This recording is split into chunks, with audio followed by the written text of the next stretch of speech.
स्वामी जगाची माऊली, स्वामी कृपेची साहुली, ऐसी निरंतर माया मी कुठे न पाहिली. श्री स्वामी समर्थ. सर्व मित्रमैत्रिणींचे आपल्या श्री दत्तानुभूती परिवारामध्ये सहर्ष स्वागत आहे. स्वामींची कृपा तुमच्यावर निरंतर राहू दे. आज आपण स्वामी भक्त श्री गोपाळ बुवा केळकर लिखित बखरीतील बखर क्रमांक 29 ऐकणार आहोत. पण त्यापूर्वी तुम्हाला एक विनंती करते की आपल्या श्री दत्तानुभूती या चॅनलला सबस्क्राईब जरूर करा. शेअर, लाईक, कमेंट्स करायला विसरू नका. आणि तुमच्याकडेही दैवी अनुभव असतील तर ते आपल्या 9137411207 या नंबरवर व्हॉट्सअप करा.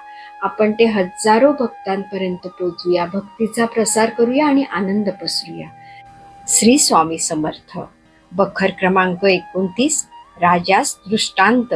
श्रीमंत मालोजी राजे गुरुप्रतिपदेच्या उत्सवात दरवर्षी गाणगापूरला जाऊन त्रिरात्र तेथे राहून ब्राह्मण भोजन घालून परत येत. यावर्षी ब्राह्मण भोजन झाले.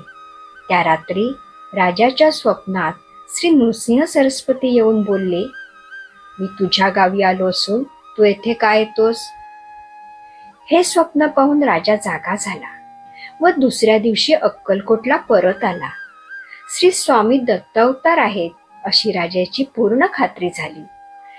मग राजाने श्रींच्या पादुका घेऊन त्याला गंधलेपन करून त्या आपल्या देवघरात पूजेस ठेवल्या.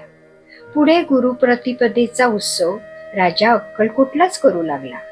संस्थानातून प्रतिवर्षाला 150 रुपयांची नेमणूक चालू झाली.